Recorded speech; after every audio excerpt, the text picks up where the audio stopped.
Football Power Hour.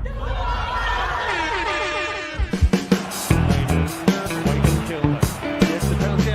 Curling it, and maybe just winning it again for Manchester United. He's got that shot!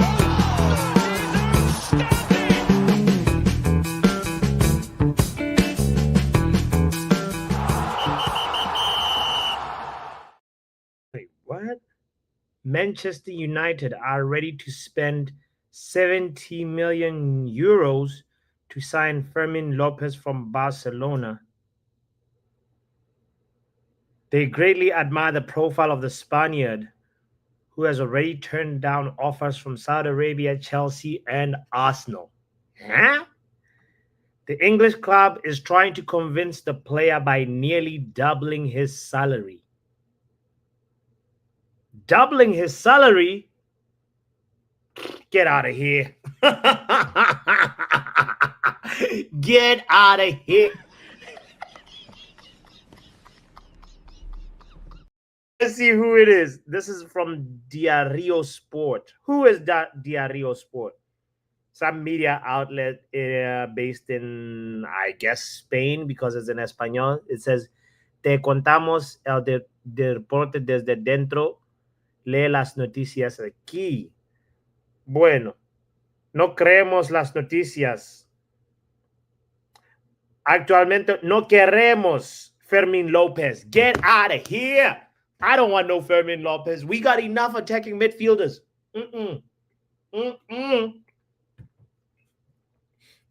Hell to the nah. That's a no for me. Big up to you, by the way, if you're just joining in. I appreciate you for being here. We're going to talk about Manchester United versus Everton.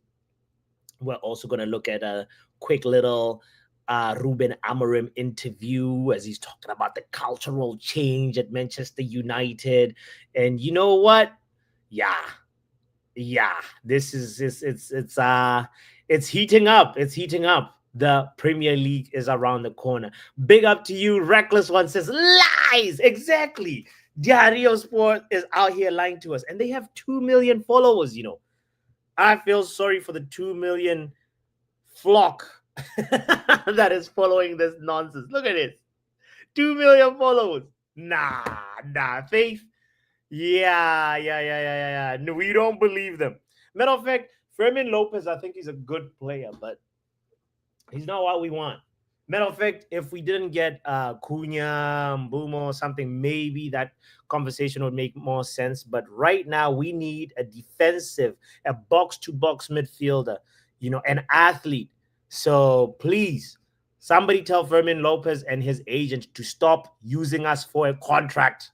Stop using us for some contract negotiations. This is fake news. Sorry to start the show with fake news, but it's just what I was reading right before the show started. So I appreciate you for joining this journey with me. Talking about journeys, I want to say big up to you, Faith, man. It's nice to have you in here. Big up to you, Reckless One, as always. I hope you're enjoying your Saturday, by the way. I hope everybody is chilling in a good place, in a safe place. And more importantly, in a good vibes place, because man, good vibes can be nourishing to the soul. And before we talk the preview, before we talk the Everton game, I don't know if you guys have seen what Alan Shearer has been talking about, because obviously there's the striker merry-go-round that's happening. Isak, Sesko, it's all up in the air at the moment, you know. And, you know, everybody's chiming in on this, you know. Alan Shearer, right, said this. He said, on Liverpool's Alexander Isak bid, he said, 110, 120 mil for Isak. That's just his goal-scoring foot. You don't sell your best striker because a club with history gets sentimental. We're not a feeder club. We're building our own. This is the Magpie Alan Shearer, right? But what's funny is he had a different tune when he was asked about Trent Alexander-Arnold to Real Madrid. He says, "Oh, I don't get the criticism. I mean, he's entitled to do whatever he wants." Uh so Alan Shearer, why is Trent Alexander-Arnold entitled to do whatever he wants, but Isak is not? Hmm. Well. I don't know how to spell hypocrite, but you're making it easy for me. So yeah, it's really funny because like it's obviously the loyalty that he has to Newcastle, and he wants Newcastle to be a big juggernaut. But Newcastle has been catching a lot of flack this this transfer window. So many rejections, left, right, and center. Even Hoyland, I heard. Okay, it's fake news. I'm not gonna make up the rumor. But even Hoyland would reject Newcastle at this rate. That's what I want to say about that. Like, yeah, I don't know what this means. I feel like that's just like a placeholder club. What are they doing in the Champions League? They should have just let that position be ours. They finished fifth, we finished 15th. So there was 10 clubs between us and Newcastle. But I just feel like that team that's a top team, but that's not going to stay there for long. Even though they got all this money, they got a formidable midfield, but they are just, if Isak leaves, then the Newcastle project, I believe, goes down the drain, you know, unless they fire Eddie Howe, because Eddie Howe seems like to be the guy before the guy. That's just my feelings on it. I don't know where you stand on this Newcastle project and Eddie Howe's future and just the whole Newcastle team. What they're gonna do? What's the expectations for next season? You know, I want to know. I'm curious about that. Even if you're watching this later on, please leave a comment and tell me. Big up to M Sharma in the building. Come on, where's my air horn? Oh, sorry, Ems. Let's try that again. Take two. Big up M Sharma in the building. We got it. I hope you're doing good, Ems. Yeah, I want to start off the show with the Ruben Amorim interview, and then we'll talk Everton in a moment. But guys, am I the only one that is just excited about Man United coming this season and how we're gonna just be a team that nobody's expecting nothing from, and then we just gonna come in and do our thing with one game a week? I have a lot of hope. I have a lot of optimism. Maybe it's because I'm a naturally optimistic person, but I am excited, and I feel like, look at us. We're gonna surprise people, especially this guy here, Chelsea. He says, "Big up, Papi. What you saying? Smash the like button and sub up. What you saying? Club World Cup champions, best club in the world."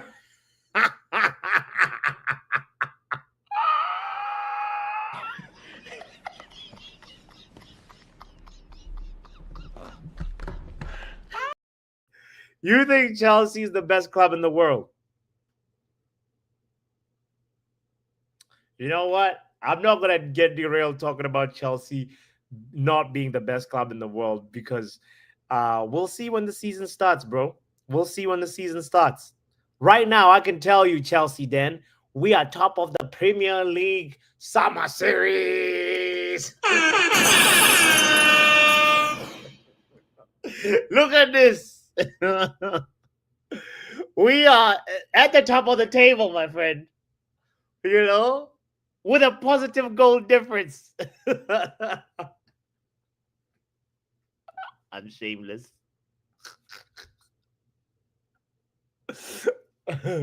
But we can continue this form into next season. I'm just dreaming for a second. Let me dream. I believe, like, we're actually getting closer and closer to Amorim ball. If you didn't notice, the team is actually playing There's a lot more cohesion. And everybody that has been skeptical about Ruben Amorim, the back three, and saying, this is not going to work. You know what? I think this team is ticking it. We won't win the league, but we will win a lot of matches. I can feel that. I can promise you that. Matter of fact, come back to me here like in end of October, and you'll see the tune I'm going to be singing on this channel. You know? Because people, there was so much slander. Even when after losing that Europa League final, there was so much slander. Get this guy out of here. But you know, like things are starting to take shape. One step at a time, you know. There was something that I read that made me think about this, you know, especially people that like attacking Ruben Amorim's formation. They were talking about, you know, just the back three and how it's vulnerable and how it's, you know, he's not a flexible coach. He's one dimensional. We've heard all of those. Some of us who like to back the manager, right? And I actually, so the thing that I want to share with you is, I'm going to read it out, but it made me kind of just view the back three in a different way. Here, it goes like this. This is from the MUFC base Facebook page. And it reads like this. The people who said last season, let's get the basics drilled in first, then we can add variations, got slandered by those insisting that Amorim is one-dimensional. But the truth is, Amorim's 3-4-2-1 is an incredibly flexible base. You can seamlessly transition from a back three to a 4-4-2, shift into a 5-back to defend the lead, or change the entire shape in seconds. The way we got outrun by opponents last season and how we played with no intensity should have made it clear to anyone who understands football that the formation wasn't the reason for our problems. I'll read that for the reckless one. I'll read it again for you, reckless one, because, you know, I know you're sitting at the back of the class.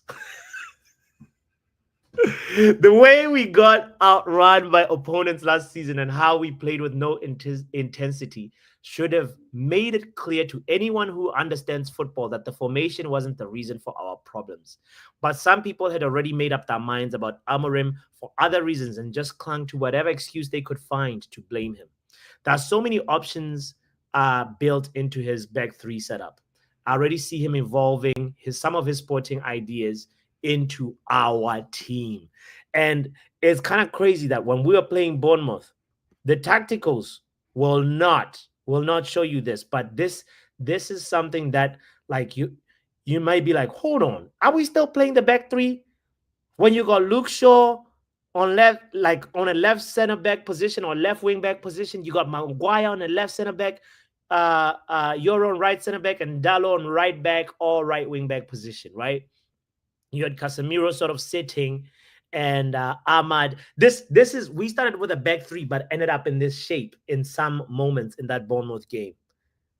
You see Casemiro, Ahmad, and Bruno being there in the middle, and then Dorgu is all the way up there on the left flank. Mason Mount on Hoyland. You know, there's a big positional interchanging system that's happening right now that people are going to be surprised and say, oh, he tweaked, he's not playing the back three anymore, when they don't understand that the back three is the foundation. But there's a lot of tactical fluidity that Ruben Amorim is trying to teach these players one game at a time. And it's not all going to click at the beginning of the season. It's not all going to click against every opponent, but there'll be moments of learning. And that's where I stand with this Ruben Amorim formation talk, you know, and one-dimensional, lacking flexibility talk. This is how I view it. And we will be there when we're doing match reviews and looking at this and being like, listen, I told you so. I told you so. So anyway, let's transition into the Ruben Amorim interview that I want us to react to. I have not seen this interview, but it is part of the Premier League summer series that Manchester United is embarking on, and apparently we're going to get, some change, maybe like around 7 million from this. So, we need any little money that we can get. We know that Chelsea Dan's team got really rich over the summer, so we need to count any million that we can find. So yeah, Mickey Mouse Cup, get out of here, bro. Thing is, you finished 15th last season and no excuse, no Champions League as we looking down on you. Let's see. Hato and Xavi Simons, we have ballers. Sure, you have ballers, but will they ball though? Versus Manchester United. When you guys come to Old Trafford, we'll see where all these new acquisitions you guys have. Chelsea, then we'll see. Matter of fact, we should do a preview to that game together, by the way. If you're going to be around, it'll be nice to do it. But yeah, let us go to the Manchester United manager, the head coach, talking. All right, here we go. Boom. I want to share this screen, make sure the audio is good. There we go. Boom.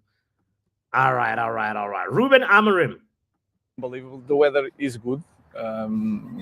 He loves the weather. Chicago. There was a few days was really hot, but even that is good for us to suffer a little bit. We have the gym. It's near the pitch, so that is really good. So the flow of the training is really easy. Then the pitch is in good conditions. You have two. At least you need to don't stop too much between exercises, so everything is perfect. The gym is close to the pitch, so it's like bro, that's like, Ruben, that's just like normal. Today was a lot of tactical stuff, but the mood in general on this camp has been good. So positive. Yeah, of course. More than the results is the way we perform can help to give confidence. Then I think the group is really good. I said that last year. I think we can give so much more with the same players, and then all the work that we did before. Man, Cheeto is tall, I keep forgetting about this guy's height. Buying Mateus and it looked like he was greeting his young brother when he was Brian and even Diego. All that work behind the scenes to know the players, to talk with people that played with the guys. Was really important because they are everything that we were expecting. Great guys and great players, so I think we are in the good moment. We were chatting about Mateus yesterday. I won't use the words you used, but you're impressed. Yeah, I cannot use the words in public, but okay. All right, Ruben. All right. He's a loud guy that is really important in this moment. When he's upset, you can feel it in the environment, and that is also good, especially when he plays some games and lose. He's a different guy. That is also good. He has characteristics that we missed last season, so I'm really happy with him and the other guys. Okay, all right. I like that. The words of praise that he's giving Cunha there. Come on, stop with this music. Let's get to the words. Happy, confident at the moment. Has it been a really good pre-season for you? Yeah, I'm a little bit. I try to work with the team, and then the way the team responds is the way I'm feeling, because they are my image. So I can be happier when the team performs well. And performs is not just sometimes you can perform well in certain things and play bad. But I think they are giving everything, and that is the most important thing. I'm really happy with that.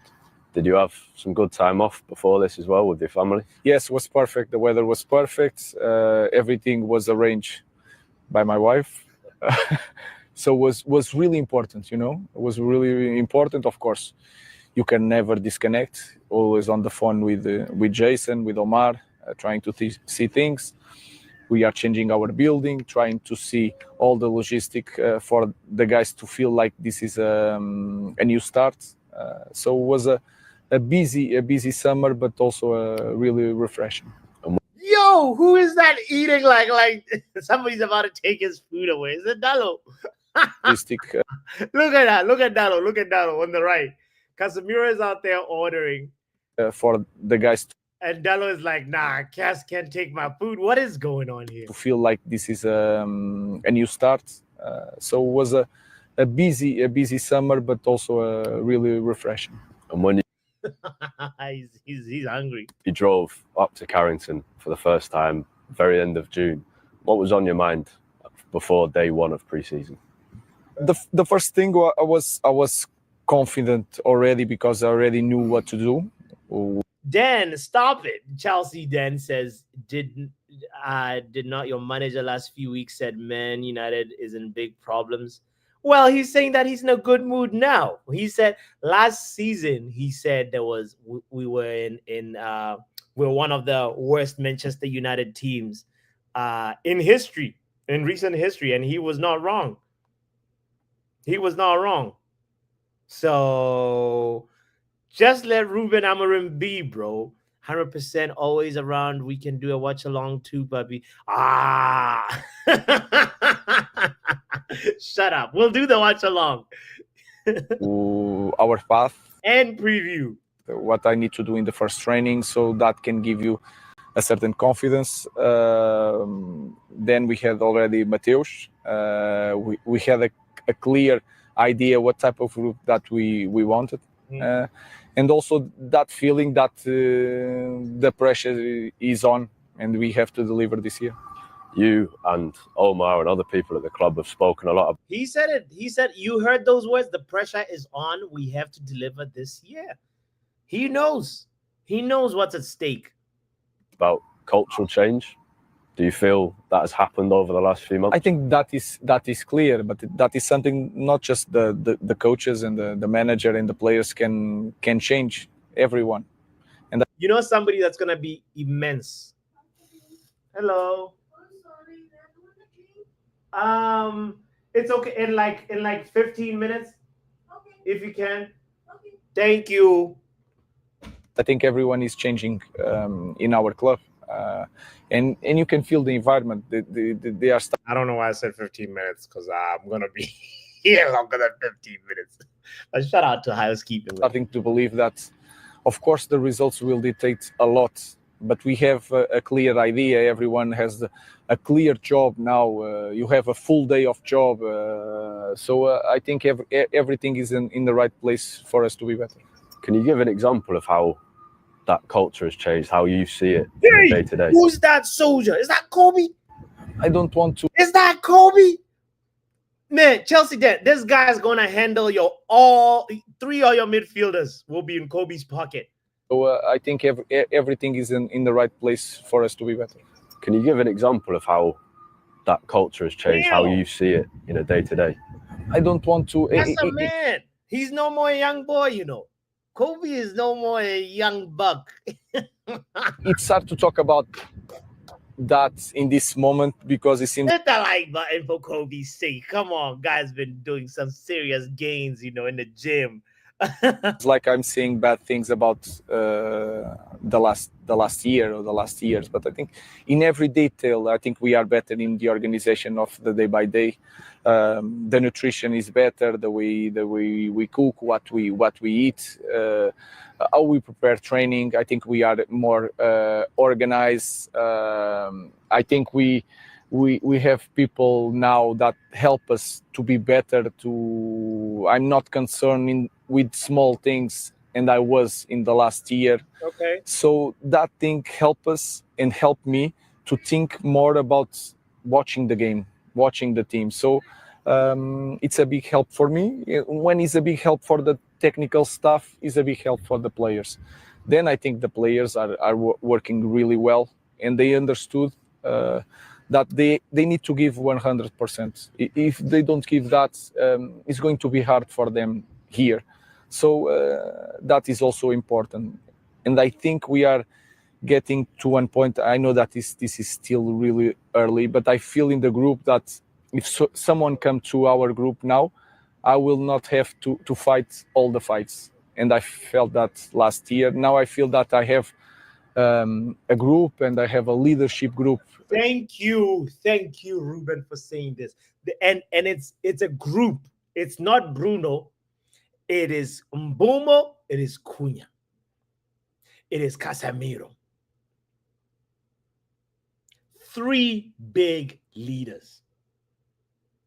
Maguire, you can also put in Maguire in there. Maguire is a leader. Let's be honest. He's a leader. He may not be the club captain right now, but he's a leader. 4 big leaders in the team. This is serious. And Ruben says, I will not be fighting every fight. You got to delegate. You got to let the team sometimes, handle its own battles. And this is what Ruben is trying to say here. I like it. I'm into it. Inside the team that will help me with that kind of. Shout out Riri in the house. Proper Chell says who? Bro, I told you the leaders in my team, bro. Situation. There was, when we were chatting off camera the other day before training, you said even the noise at dinner time just feels a little bit different. Yeah, it's completely different. Everybody's talking. They stay. There's some details that is not going. Okay, so Rasmus sits opposite Chido. And I see how it is here. Maybe Chido is giving Rasmus some tips. I think. Right? What are they gonna talk about? Like even Casemiro is laughing, saying, "Are you?" He's like, Chido, tell him again. Tell Rasmus how to finish. Going to win games, but he's going to help us to win games. They stay more than before. They ate and they go right away. Now they wait for each other. They stay there more than they usually stay. But you can feel it in the noise. So it's getting better. Even out here training, the official session ends, and then an hour later, they're still doing. Yeah, rondos, you have to put them out. That is a good sign. You have to put the players out too, because today is recover day, and that is a good sign. And yesterday, the guys that didn't play, they trained really, really well. So these kind of signs are really important for us. Looking ahead. Ain't nothing more encouraging than somebody telling you that, you know what, that trying to do the extra mile, go the extra mile, when work ends at 5, sometimes you can tell from somebody, you're like, oh, this guy, Chelsea then starts packing his bags at 4:45. But there's other people that even if it's 4:59, that's still in work mode. 5 p.m., they're like, all right, work has ended. I shouldn't be starting a new task. I should finish the task that I'm on. This is kind of like what I'm getting from what Ruben is talking about. And that's what I like. People that are willing to go the extra mile. And maybe partially it's a consequence of it being preseason, they're away from their families, etc., etc. But I think Ruben would not mention it if there wasn't something real about the team bond, about the willingness to go the extra mile, because we've been lacking athletes. We've had players that are luxury players that are lazy, but now the athleticism is building, and that's what we're here for. That's what we're here for. That's what we like to. That's music to my ears as a Manchester United fan. May this continue on to the season. Please. It's the season. When we first spoke in November last year, standing on the touchline at Old Trafford, you said to me, you're going to see an idea. Last season, do you think we... Oh, this is the very, very first interview. This guy, I was wondering, this guy who's asking Ruben these questions. I remember this interview when the question was, what can Manchester United fans expect from you? And he said, you're going to see an idea. You may like it, you may not like it, but you are going to see an idea, a clear idea. Now, the idea was not completely clear, but we saw some changes. And I hope that like that sporting culture that he managed to build is starting to sort of like be, it won't be the exact same, obviously, but it'll be, the principles of it should be able to just come alive, you know. Big up to Luen in the building. Lou in the house. Yo, shout out. We got 21 people tuned in on a gorilla stream on a Saturday. Yeah, Luen, I didn't schedule the stream. I just decided let's go live. I was about to watch this Ruben interview, and this is why we're here. We're just almost at the end of the interview, and we're going to talk about Everton after this. So this will be a perfect segue. So big up yourself, Luen. Shout out to all the other kind souls that are in here that have hit the like button and have subscribed. And even if you haven't done so yet, big up yourself, though. You know? We saw that idea, and if not, what is it for the new season? Aha! This is a good question. This is probably the best question of the interview, other than the part where he was talking about Cunha. Let's hear it again. I want to back up 5 seconds. Hold on. On the touchline at Old Trafford, you said to me, you're going to see an idea. Last season, do you think we saw that idea? And if not, what is it for the new season? You saw the positions, you saw some things. I think you understood what we also saw some back-to-back losses, Ruben. But yeah, keep going. We will try to do it. I think you cannot see the whole idea. That was clear, and that was frustrating for everybody, especially for me. Now you can see a little bit more because the characteristics are different. But I think I have to remind people that in the last 3 months we try to. It's kind of funny that they go to that thing of Ruben folding his hands, being like, "God damn!" Like I remember Ruben Amorim doing stuff like this on the touchline. You guys remember that pose? Like he's like on the dugout. Yo. That's what Manchester United will do to you. Oh boy. Oh man. Okay. Well.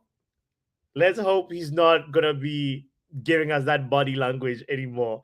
It's gonna be like, or him like drinking water to celebrate. You know? Pep, we know he was drinking lots of water any time they conceded and things weren't going well. But I saw the moment we scored the first goal versus Bournemouth, when Højlund scored, Ruben decided to drink water. I was like, okay, hydrate, my friend. No, actually, no, he hydrated for the Dorgu goal. It was the second goal. So yeah, let's see what his body language and some of his actions will be on the touchline. Big up to Javed in the building saying go Botswana Papi. I appreciate you, Javed. Always reminding me to manage all the players and try to.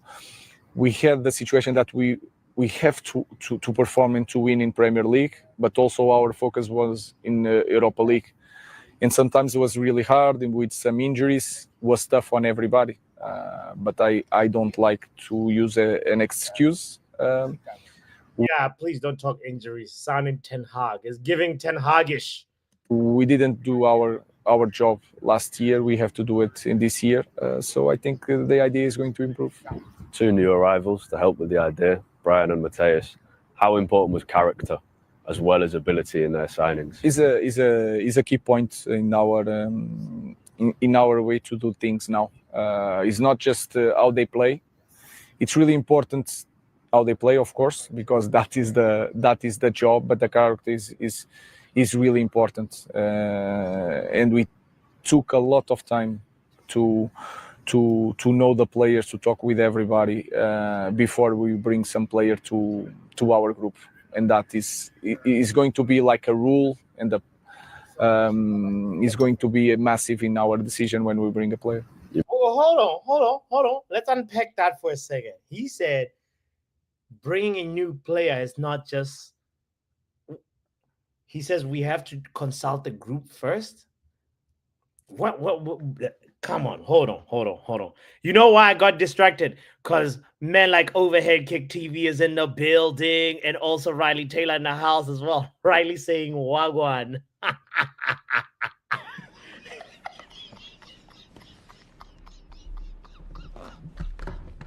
Oh, Riley Taylor, shout out to you, fam. All right. Let's hear that part again. 1 second, so I understand it a little bit better. To know the players, to talk with everybody before we bring some player to our group. So he says, before bringing somebody new, you gotta make a proper screening and do almost like, yo, is this player, ask people around, almost like a referendum, and say, is this person gonna be a good fit for our group? I like it. It feels like he's respecting the group synergy. There's sometimes something that happens when a bunch of individuals come together. A certain energy is created, sort of like this community, this family that we have here. Somebody like Riley Taylor saying Wagwan, like Riley and his, like, I don't think he says that in other channels. You know what I mean? But this is like the thing about a group energy that is created when certain individuals come together and also pour out that individual energy. So I really, really, really rate what he's saying right now. And that is going to be like a rule, and is going to be massive in our decision when we bring a player. You mentioned to us the other day, chatting, players need a spirit to play at all. Why is that guy lying down? The photographer in the background. What is up with him? All right. Let me talk to housekeeping real quick. Old Trafford, and the Old Trafford crowd needs players with spirit to be excited by games. Easy. Sometimes we have to look the past. What was the reasons for all the success? Of course, the football change, the world change, but there are some things that we can get from that, and I think that is the spirit of the players. And when I'm going to Old Trafford and we show a good performance like we did against, for example, Real Sociedad, and people, I feel the excitement of everybody. So I think they deserve to have guys like Mateus and Bruno and all these guys that can lift that place, and so we expect to do that. You would have had loads of messages of support from fans and other people. I heard you had one really nice one walking down the street in Chicago yesterday. Yeah, it was like the support that it's a special place, and like I said many times, to hear people that they are backing me, I'm doing a great job after the last season. It's really important for me to hear that. Oh, you need some encouragement, Ruben? Is that what you say? I know that in football, the results is going to dictate a lot of things, but I truly feel the support of everybody, and I want to deliver.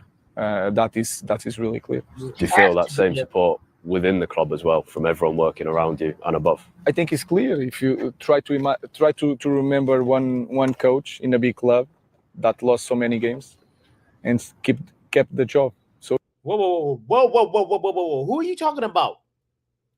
And above. I think it's clear. If you try to remember one coach in a big club that lost so many games and kept the job. So you will not find one. So if that is not support, I don't know what it is. Oh, okay. He's saying that like he should have lost his job by now. Sorry, I thought when he was scratching his neck, I thought he's talking about Pep, you know. But no, he's saying he should have lost his job by now. But you know, they've managed to keep him, and now he has to deliver. All right. I hope he delivers. So I'm going to do my job. I'm not going to change. Like as you know, I learned a lot last season. I think we are going to be better next season. You said have to be better at the end of last season, the good times are coming. Are you more confident about that now? Good days are coming. Yes, days. yes. Not Get just it because right.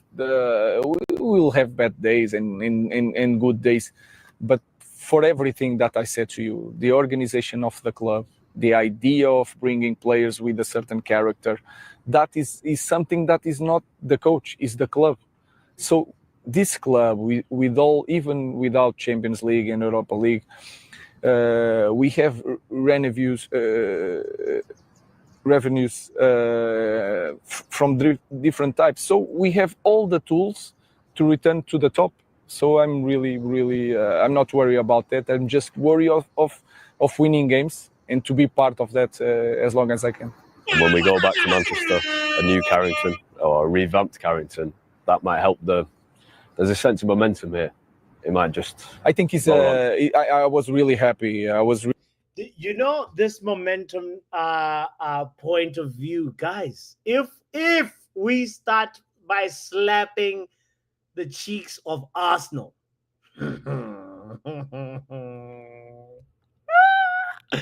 I feel sorry because Overhead Kick TV is gonna say it. He's gonna say we're winning the league. If we beat Arsenal and we go on to beat Fulham,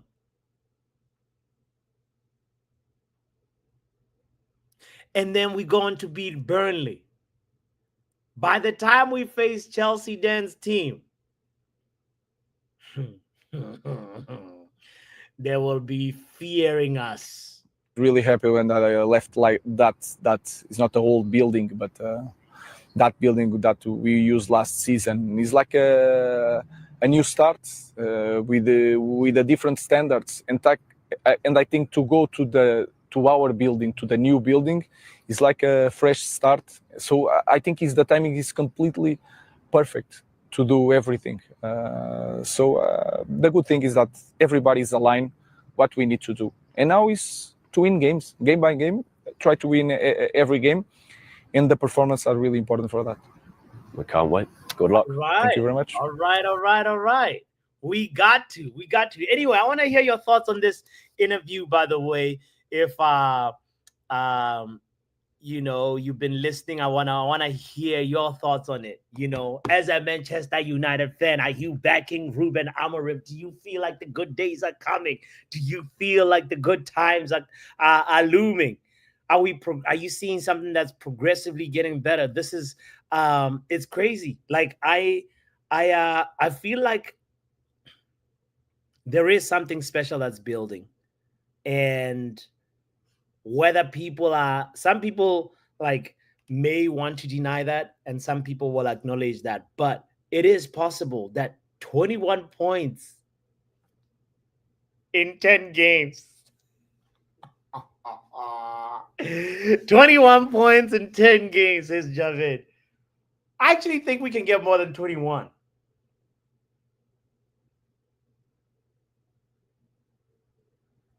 What if, Javid, hear me out. You saw the first 5 games that I'm describing, right? From the first five, the only one that like kind of scares me is the Fulham game, because it's away. Hosting Arsenal at Old Trafford is a scary challenge, but it's not an impossible task.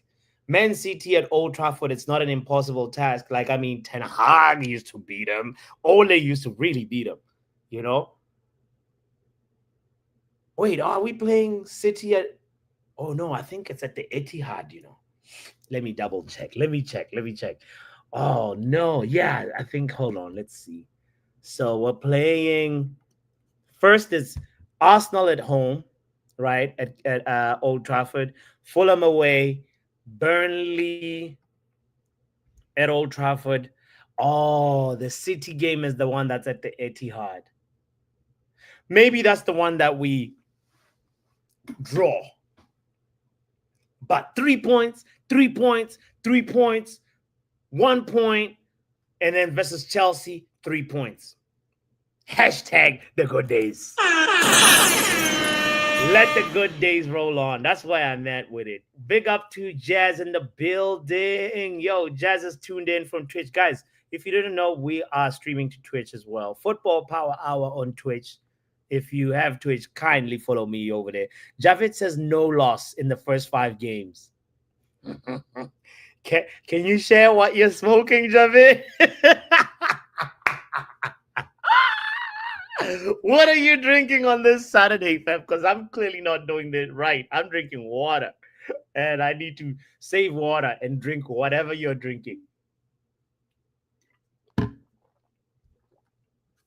No loss in the first 5 games.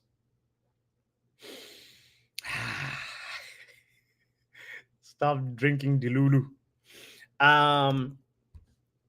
We might as well transition into this Everton talk because I'm really thinking about this. There are certain particular players that need to impress Ruben Amorim. And starting with Chelsea's very own Mason Mount. Mason Mount has to be available. He has to definitely impress. He has to step up. This is your make or break season, Mason Mount. Ever since he came in from Stamford Bridge, brother has just been like snippet, just showing you a snippet of what the quality that he has, and then he goes away. He's not available. If we start the first week of the season, and Mason Mount gets mysteriously injured, or he just, gets injured in a game, fam, I'm sorry, you're not durable enough to be a Man United player. You may have the ability or some skill sets that could improve a good team, but if you can rediscover your form that you had when you scored 11 Premier League goals for Chelsea, I'm sorry, you got to go. He's, in 2021, 2022, he scored 11 Premier League goals, Mason Mount. Why can he not come to Man United and do it? This is your season. This is your do or die season, Mason Mount. Such a frustrating player. Also, the fact that having the jersey number does not help. But he has to make sure that he steps up. That's the first player that, in my mind, I'm like, this guy, 007s are not allowed in this house anymore. And you are the first one. Somebody that also, I am not coming at the same energy at him like Mason Mount. Kobe Mainoo, we saw how the brother's been working on the biceps, and triceps, and his physicality is evolving and growing. But obviously, there's been things that parts of his game that need to go up in levels, especially his defensive work rate. 1, 2. His passing range. He needs to be improving that, fam. He needs to be improving that. He needs to also improve his acceleration.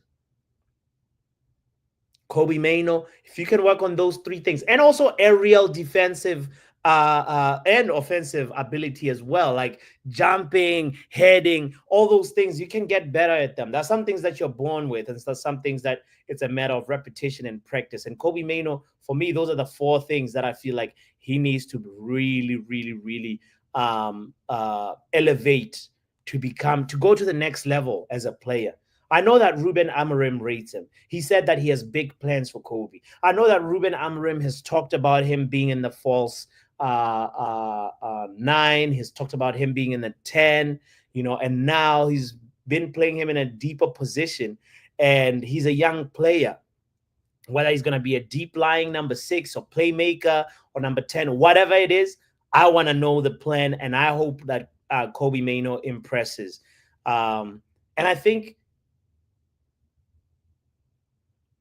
having Ugarte there, having Casemiro there, and what's his name? The captain, Bruno. Like, it kind of sometimes disrupts Kobe Maino's rhythm. You know, it kind of just messes up his developmental like plan. You know, like it could be more accelerated if obviously he gets more game time. But I want Kobe Maino to step up and go to the next stratosphere this season because he has all the tools to be a top player. Remember when ever since he debuted versus Everton under Eric Ten Hag, Kobe Maino took that position and he did not look back. He became a regular starter. By the way, like, he needs to have a similar impact for Ruben Amorim this season, in my opinion. Big up to everybody. We have 26 people tuned in. Wow, guys. I am so grateful. I'm so grateful. The last player that I want to mention that needs to impress and needs to step up in this system, like we already saw glimpses of Jay-Z, Joshua Zirkzee. Last season, we saw that he started off, he had a very, very slow start. But then he got into a good moment. Matter of fact, he was booed, right? Versus Newcastle. When we lost to Newcastle, he was booed. And people always say, yeah, we need to, you know, when you are doing your job, you're a receptionist, right? And you still hear talk of people being like, yeah, we need to get somebody who's quicker at answering the phone. We need to get somebody who's more present and more welcoming, more what you hear this talk. You're like, they see me, but they're talking about my position. They're talking about my job, and they're saying they need more. That's gotta give you fuel and inspiration to just dig deeper and get yourself in that conversation, you know? And Joshua Zirkzee can do that. We saw after that booing versus Newcastle, he put his head down, stayed focused. And that for me is a hallmark of somebody who has a good mentality. It may not be as excellent as Harry Maguire's mentality, but it is very good. So Joshua Zirkzee, I am waiting on you to impress this season. Take the nutmegs and this confidence that you were playing, the balls that he used to spray from one side of the pitch to the other side, like the hold up play, all that. We need to see him build upon that. And I think he can definitely do it. And maybe he's somebody that we're talking about, oh, we need to sign Sesko, we need to sign Jokeresh, whatever. I mean, not Jokeresh, pardon me. Isak, or whoever is available right now as a striker. But you, as Joshua Zirkzee, need to take this as fuel to propel yourself to the next level. There's other players, obviously, like conjunctivitis. If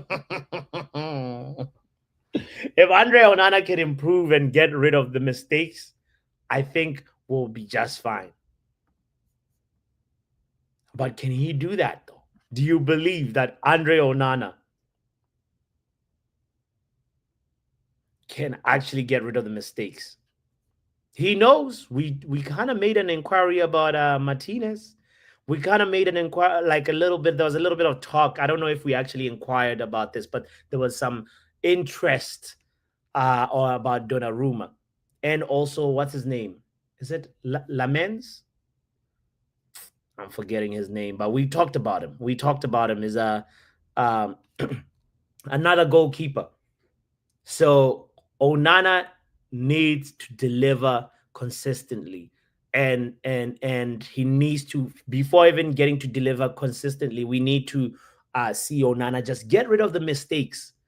Just do the basics. Get rid of the mistakes. If you can just have a little bit more of a confidence that you give to your center backs and your midfield, then maybe we might see the Andre Onana that we thought we were signing.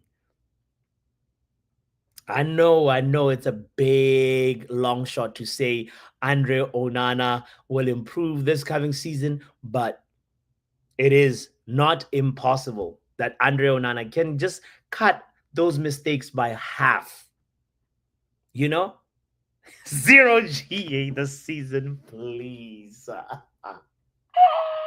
Maybe because his fellow countryman Mbeumo is here, we will see a better Onana. Maybe that's what sometimes, you know, guys, as we were talking earlier about energy, sometimes Onana, I feel like maybe Brian Mbeumo might give Onana the energy that he's been needing all season to get that stability and that assurance. Maybe we might see a different Andre Onana this season. Because let's be fair, he was I think 5th. Let's see where he ranked in terms of clean sheets in the Premier League last season. Andre Onana. I think he was like 4th or 5th or 6th. Let's see. Players. Onans.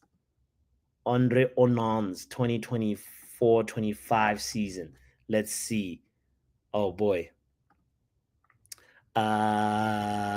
We know that let's see, goalkeepers. Yeah, we know that Metzels and David Raya, they got 13 clean sheets, joint Golden Glove winners. And then Pickford got 12. Dean Henderson got 11. Robert Sanchez got 10. Henderson got 10. And guess who was there with 9? The same number of clean sheets as Alisson Becker is Andre Conjunctivitis Onana. Put some respect on Onana's name, you know. He has more clean sheets than Martinez and Nick Pope. But obviously nobody talks about this because it doesn't suit the agenda. When agenda's got an agenda, nobody wants to give Onana the credit and say, you know, of course, this is not an individual thing. He has to have a good defense in front of him, right? But 9 clean sheets. If he had had 4 clean sheets, Onana would have won the Golden Glove. 4 more clean sheets, Onana would have won the Golden Glove. Can you believe it?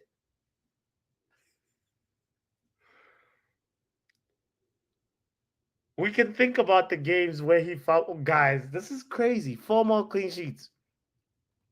So he's not as shit as sometimes he's portrayed. Of course, he has calamity of errors. He knocked us out of the Champions League single-handedly.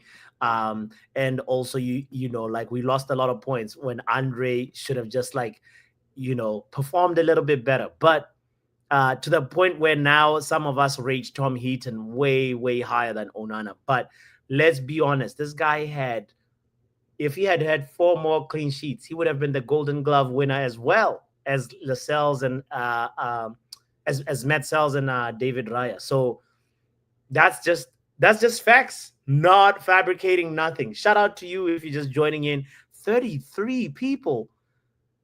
What's going on this Sunday? 33 people. I hope we got 33 likes. What's going on this Saturday when everybody is just here? I was expecting like 5 people. Anyway, I'm going to put the link in the chat if anybody wants to call in. And share what they're thinking about today. Who needs to impress versus Everton? How do you think the game will go? Everton, by the way, have been playing a couple of preseason games as well. Let's see how they've been doing in that preseason tour. I don't think they've won any game. They played versus West Ham on Wednesday and they lost 2-1. They played versus Bournemouth and they lost 3-0. Huh? And they lost to Blackburn Rovers.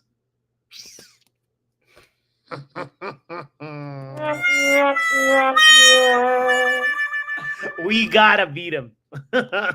I know it's a preseason game and nobody really cares about preseason. No, I don't think, like there's so many wholesale changes that like the score line is the last thing that anybody should be looking at, right? But we have to go and show a good performance versus Everton, because the next game is versus Fiorentina, and that Fiorentina game is honestly it's for Manchester United. It's De Gea's farewell, because remember we never gave De Gea a farewell, so he's gonna use this. He's gotta use this as a farewell. So I'm not really looking at that game. We're playing our last preseason game effectively tomorrow versus Everton. Fiorentina, I don't count that. And the game after Fiorentina will be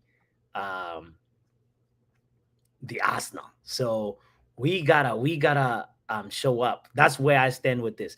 Guys, how did I talk for a whole hour?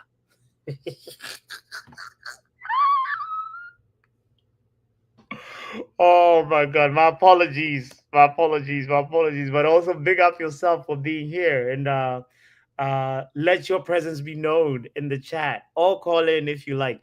I'm gonna look at also what's going on right now. Let's see if there's any major updates from Onstein or Fabrizio. Oh, Leipzig view Newcastle offer for Sesko as insufficient.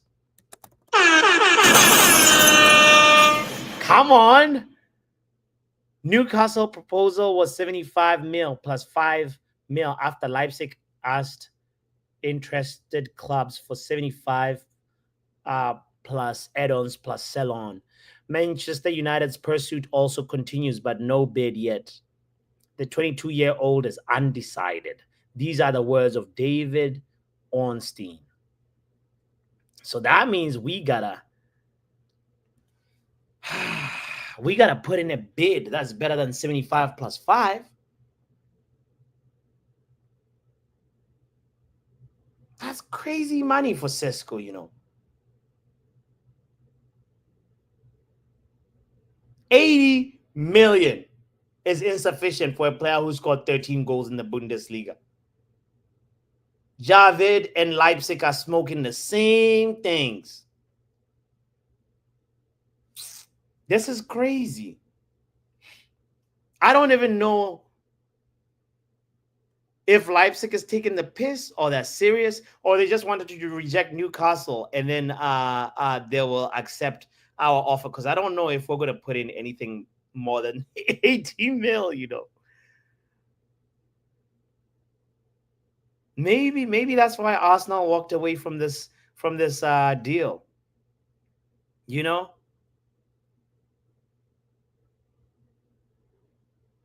Or am I misunderstanding Sesko's potential?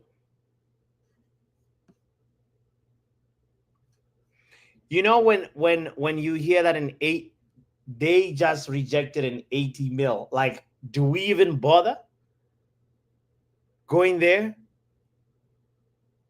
and saying we want to put in a bid? Or should we just assume that Sesko, we can't afford Sesko? This is crazy,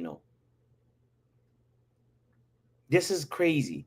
I really don't understand what Leipzig is doing, because they have a big opportunity to cash in here. This is a player that scored 13 goals in the Bundesliga, fam. Just sell him. Unless there's something in the background that's happening where Leipzig know that they'll come for a Manchester United player, because you know how swap deals are not happening a lot nowadays. They could be one of those situations where it's a gentleman's agreement that Leipzig will come in and bid for like Anthony or something, because nobody has been talking about Anthony other than Betis, and that happened a long time ago, like weeks ago. I don't know. Tell me what you think about this, because I'm trying to unpack it and understand it right now with you at this very moment. How the hell does Leipzig reject 80 million? And then we're going to come in with what? 65?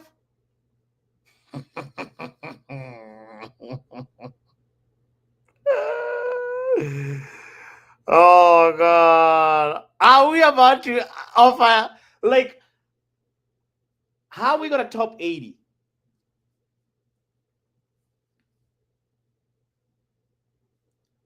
Like, we gotta put 80 mil and say we want to put 10 plus 10, and we're gonna do it in 1,000 installments. That's the only way Manchester United can dream about Cisco, because honestly, for me, I think we're not gonna get him. If they are rejecting 80, we're not gonna get Cisco. I'm sorry to be the bearer of bad news, but today's realization is that Cisco is beyond our league, fam. It's beyond our wallet. And I now understand why Arsenal walked away. It's because Leipzig is being really greedy. Another thing that's just crossing my mind is wondering, like, how much would a player like Erling Haaland cost? If somebody that scored 13 in Bundesliga is 80, supposing City were going to sell Erling Haaland, is he 200 mil?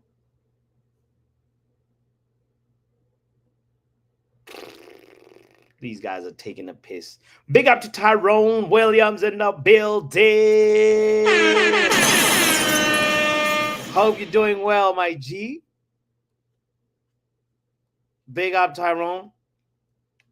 Tyrone, you know what you should do? You should cut your hair bald and leave your facial hair, and you say you're doing them boomer, you know.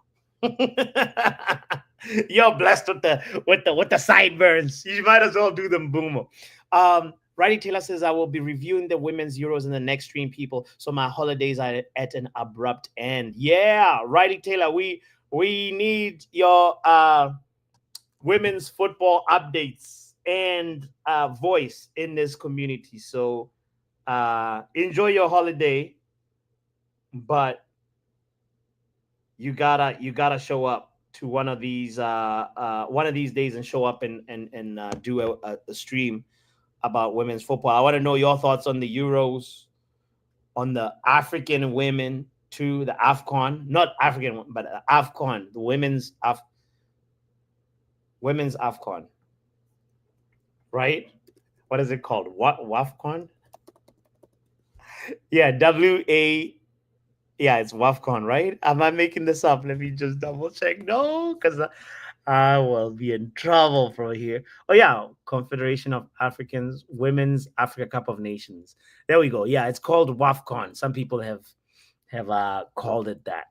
So yeah. So anyway, so the Super Falcons, obviously they won it. Nigeria, big up to them. And that jollof rice. But anyway, I want to know your thoughts on the game tomorrow. Also, what's your score prediction versus Everton? You know, I think we're gonna see Mbumo finally, and I'd like to see, please, Ruben, please just let us see Mbumo and Cunha together. Just just once before we play Arsenal, at least once. I want to see that happen. And if we look at the starting lineup for the previous game, Javits is 3-0. I mean, if Blackburn Rovers could beat him, why can't we? Right? I see the 3-0, bro. This is how Ruben started the last game. We had versus Bournemouth, we had the center backs were Yoro, Maguire, and Shaw, and I think it should stay that way. I like De Ligt, and I think De Ligt is a long-term prospect, long-term central center back for us. But Maguire was really solid in that game. I love Harry Maguire. You know, when he's playing in a back three, he's different gravy. We had Casemiro and Bruno in the midfield. And then we had Dorgu on the left and Dallo on the right wing back. And Amad Diallo and Mason Mount were the number 10s that started behind Rasmus Højlund. So what I would like Ruben Amorim to do is Tell Ahmad Diallo, fam, you're taking Dallo's spot. Dallo, you're going to have to sit down and watch the first half. But this game, we're starting it like we're playing the Arsenal. And we're going to have Mbomo, Cunha, and Xerxes up front. The midfield can still have Bruno. I want to see Bruno and Ugarte, not Bruno and Casemiro. But, I think Casemiro is a big game player. So, you know what? Start him first. He's the most experienced, probably the most accomplished midfielder that we have in our team. And it makes sense to start with him, right? It makes, like, I don't want it to be because of various reasons. We all know Casemiro's limitations, his age, etc., etc. But if we have Bruno Ugarte in the midfield, Dorgu on left wing back, Amad Diallo on right wing back, Maguire, Shaw, and Euro, we're solid. We can face the Arsenal with that, And of course, our front three will let them do that thing. Just say, hey, Cunha, Mbumo, please repeat what you guys did. Joshua Zexi will help you guys keep the ball. Done. That's how I would do it. That's how we would get the 3-0. Big up to you if you're just tuning in, by the way. Kindly hit the like button. I want to know your thoughts on tomorrow's game, who you think the lineup should be, or what your score prediction is. Let's talk to wrap up real quick as we wrap up the show. Wrap up. What you saying, bro? Yeah, You man. there? Listen, I'm not too fast. Man. All this. I just want to see decent performance. I don't care who plays. I just want to see some consistent patterns. Yeah. There's some chances created. Mm-hmm. I don't expect Xerxes to play either because I think he's going to wait till Fiorentina because he wants to make sure his injury is more completely done. That's true. So I'm not expecting. Right. I expect So it's gonna to be start. Hoyland. So it's gonna be Hoyland. Yeah, right? it's gonna be Rasmus. So I'm not getting. It's preseason. I just want to continue to see consistent patterns, see the press be consistent again, but I want to see an improvement in the midfield because I'm not getting. What if wrap up? What if Hoyland, Cunha, and Mbuma is the trio that we didn't know could work? I don't know about that, but I'm sure about Cunha and Mbuma. I'm not getting giddy. What if, bro? Like, come on, bro. Like, see the Rasmus. I'm not getting giddy about Rasmus. He's had plenty of minutes. He's hanging on for dear life for his Man United career because he knows it's coming to an end. I want to stay. That's all good, but we need. You need to go to Leipzig and we just get Sesko and get over and done with. Yeah. But bro, like I said before, they rejected 80 mil. How are we gonna do this if they're rejected? We don't have 80. No, they don't want Newcastle. The truth of the matter is they don't want Newcastle. They want Rasmus of us. So yeah, you see what I was saying? There could be a gentleman's agreement. They have to spend bank. Yeah. That's why I'm not too fussed, man. I don't know if you heard what I was saying, that there could be a gentleman's agreement that, like, listen, you guys get Sesko, and then we're going to get maybe Anthony or something, or Rasmus or something. You know what I mean? Like, there could be something behind the scenes where they're talking and it's sort of, that's sort of like, No, they want Rasmus. They want Rasmus in it. So yeah, because it's ridiculous to say you are saying no for a strike. If somebody comes to buy any player that scored 13 goals in the Bundesliga and they're putting 18 on the table, you take it. It doesn't matter whether the money is like Newcastle is going to continue to take L's throughout this transfer window. They're not the real United. We're the real United. Yeah. So all I want is Rasmus to take the deal, go to Leipzig, get your confidence up, bang some goals, and at the end of the season, we sell you for a good 40, 50 million. Yeah? Aye. That sounds like a reasonable demand, reasonable ask. Yeah. What if, you don't think he could ever convert him into a better player? Ruben could never convert Rasmus into a better He could be player. a bench player, but he can't operate under pressure. That's what it showed. And it's not all of his fault. That's the thing. But he's just not good. Fundamentally, he's just not good enough at the moment. He's just not good enough. It's like he needs to go to a league where there's less pressure, you get more time on the ball, and we go from there. Because even I said it to people from the first season. This is my real truth with Rasmus here. Everybody was getting giddy about he scored 16 goals, but the truth is, in the Prem, it was shocking. He went 16 games without a goal, then he went another 14 games without a goal. So that means 30 games he did not score. Diabolical. Out of 38. That's horrible, man. I'm sorry. He had a little purple patch for 7 games where he scored every good. But the overall conclusion is he's not consistent enough. Yeah. Consistent. I hear you. Hopefully Garnacho gets sold as well, and then I'll review my mark on Ineos. All right. I'll review my mark on Ineos. Oh, so the Ineos could potentially still redeem themselves with wrap up. They could if they get Garnacho out, get Erasmus out, get a midfielder in, they get Sesko in, which I think that if in our court, I think my opinion may change, but I'm not gonna. I may give them a good mark and say continue, because my real truth is, I'll be honest with you, yeah. Any new ownership, you have to judge them over 3 transfer windows. Over Give them 3. a fair assessment. 3 summer transfer windows. That's a fair assessment. So far, it's been dodgy because the last summer transfer window was decent, but Ten Hag, Ten Hag what was up. Yeah. Then January came, it was shit. I'm sorry, January was shit. You can't. Everyone was crashing it on Dorgu, making that he was the problem. He was never the problem. Dorgu is a decent signing. He needs to be developed, and I said that. Yeah. Now this transfer window is looking all right. I knew they lied. I said to everybody, all this they don't have money is a lie. It's just a way for them to repair the reputation, so they don't want to get mugged up by other teams. And it seems like I've been proven right. I said to everybody, I'm not hearing any excuse about they don't have money when they told Bruno, don't worry, we have money. So spend the money correctly. That's all I want to see. All right.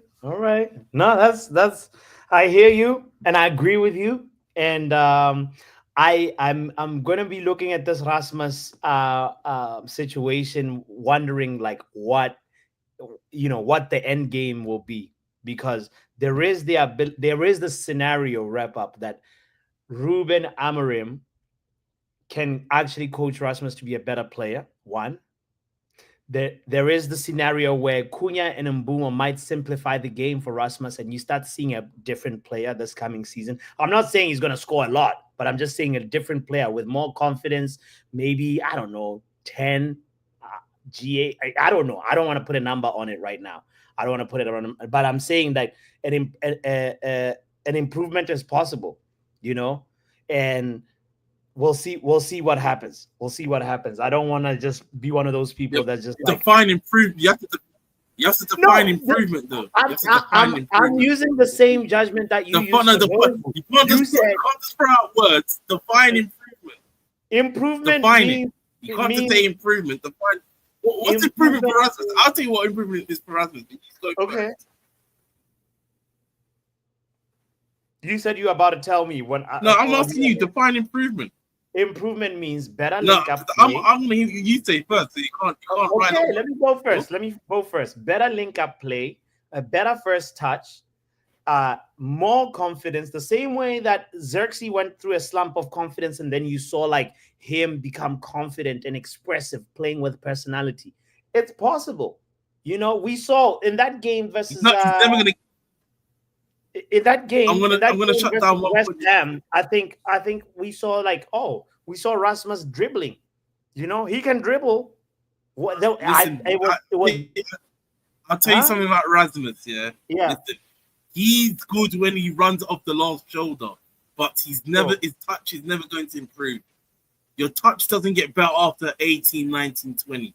If your touch is shit from 16 to 8, it doesn't get better. Lukaku's touch never got better He just adjusted his game so he doesn't have to try and be cute with the ball and touch. He just realized, pass the ball in front of me, I'll bang in the goals and I improve my hold-up play so the ball doesn't bounce off me. But having a touch and technique, Rasmus ain't really gonna get that now. He's 22. Sure, he's not gonna be that daft. Is already. All he can do is improve his movement and get better at finishing, slightly better at finishing. But the touch, forget about it. Okay. Forget about it. It's done. Okay. All right. I actually think his finishing is not horrible. It's just that he doesn't have a chance to actually try and finish. Anytime he gets the ball, like the defender is right there blocking him. It's not the worst. It's not the worst, but I'll tell you what is with Rasmus, it's not the worst, but ultimately he's a crap footballer. I'm sorry. He's not a good footballer. He's limited. I'm sorry. There's people who play football and there's footballers. He plays football. He's not a good footballer. Mic drop. Mic drop. That was good. That was good. Our own Shakespeare has spoken in this community. Yeah. These people that play football and these footballers. And Rasmus ain't a footballer. Johnny. Yo, what's good, bro? You at a party or something, bro? I'm outside. You outside. Outside. Is it too noisy? It's all right. There's no music, so you're good. I can hear you. Quick question: who needs to impress the most? Who needs to impress Ruben Amorim the most in this preseason? Bro, I think Ahmad needs to step up his game, bro. I think Ahmad needs to step up his game because that position is not, it's not written in stone, bro. Because don't forget that Diogo Dalot is also Portuguese. So Ruben is Portuguese. There might be some favoritism there unless Ahmad really steps up. I'm telling you, because Diogo Dalot on that right hand, if he's just playing average, he might just start getting that number one spot for that. And obviously, Mbeumo will get the right 10. And then Cunha will get the left 10 and check. Bruno Fernandes might also be contending for that 10 sometimes. So Ahmad is on thin ice. He needs to really step it up. It's not a given. It's that position is not his. You know what I'm saying? I really feel like Ahmad is not under threat, but you know what? He is. You may be onto something. Because don't forget, Mazarawi is also there for that position, bro. So, bro, Ahmad is in a position whereby it's a really scary position for him. He has to step up his game, bro. You know what he might suffer from? The same thing that Bruno sometimes suffers from, where you're not put in one position. This thing of like being moved around sometimes. You're right wing back, you can play number 10 sometimes. It's not good in the long term. It may be all right for the team in the short term, but when you're looking at the longevity of it, like the developmental plan of any player, you kind of need consistency in a particular position, Yeah. So you may be onto something. But G says Mazraoui is a right center back. He played 1 or 2 games at right wing back, so he probably won't go back over there. But he will. Yeah, I think in terms of the pecking order, there's also, don't forget that Dorgu has been played on right wing back before, and exactly. Dorgu can play right wing back also. And if you have Leon doing the thing on the left wing back, it's a free table. What are you doing? You don't play too short. What are you doing? It's a free table. Jeez, it's free, bro. No. So what are your thoughts on the Everton game coming up tomorrow? Is it tonight? Is it tonight? It's tomorrow for me. It might be tonight for you because you're at a different time zone. Okay. I feel as though we can impress in that game because looking at how we played, if we play the way we played against Bournemouth, we we'll definitely be able to get a result. For me, I just want a good performance. I don't really care about the result. It can be a 2-2. I want to see goals. It can be a 2-2 draw. But the performance for me, I want to see that play again, that exciting play I saw. I just don't want to see it in one match and then that's it. In one match and then that's it. Because we had those a lot last season where we couldn't win in a row, couldn't win games in a row. You know? So I don't want to repeat of what happened last season. Yeah. Anyway, bro, let me get off the show because I'm in the pub. I don't want to waste so much of the time. I hear you. It's probably your turn to go play pool. I hear people in the background playing pool, and yeah, I'm actually playing pool. I'm on the table. You gonna see? Let's see. Hey, whoa! I like.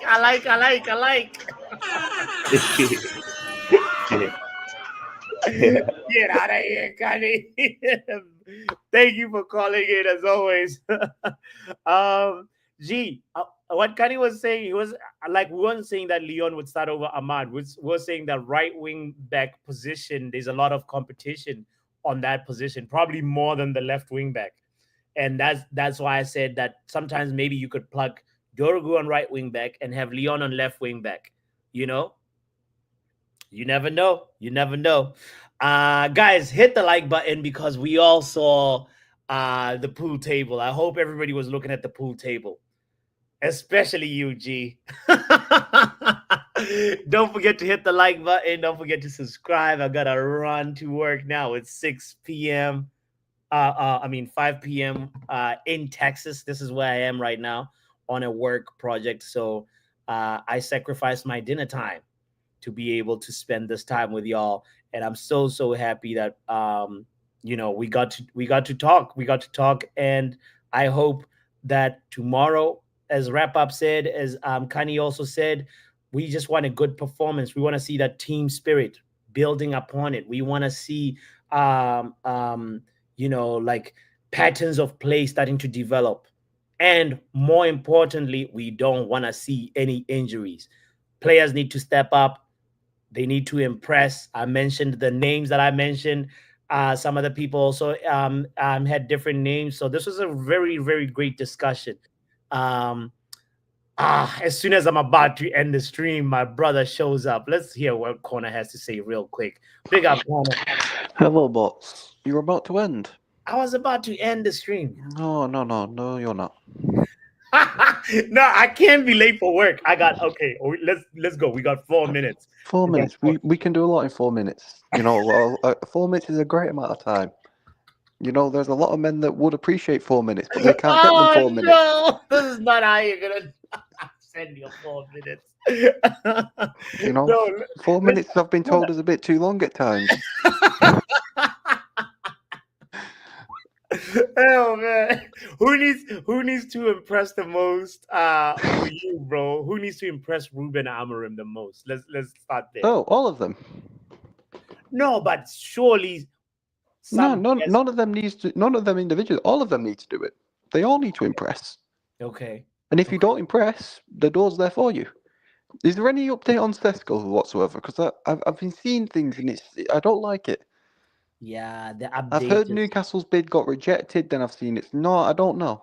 No, it has been rejected. Like about at least an hour, 30 minutes ago. David, let's go to United then. Sesko said, bro, if Leipzig said no to 80 million, where are we gonna get the piece? Are we gonna pay 100? They want Erasmus. They want Erasmus, big man. They want him. But do you have a friend that no matter what, they can see about 1,000 red flags, and they still go to the girl with the 1,000 red flags? Oh yeah, I know that. Kani is one of them. But yes. There is 1,000 red flags on Rasmus, and they still see him as a girl with a fat ass, and they want it. Send him. I do not care if he doesn't want to go. We will tranquilize him. Put him in an animal crate with a few holes, and we will send him to Germany. Oh, no. We have his signature from when he signed our contract. We will copy and paste it onto the Leipzig contract. Lifetime deal. They can have him. He says, let him be confused by the twerking. You know, I think the Germans do like some pride thing over there as well. He will fit in when he's twerking on the defenders. He didn't go there. Shout out to all my German family in the community. Connor, you are menace, you know. You are nasty, bro. I don't know how you took it there, but big up to Connor. Big up Rep Up as well, by the way. Oh, Connor finished me. Oh, Lord. Kind reminder to hit the like button. I can't believe Connor said that. We out. Peace. Football Power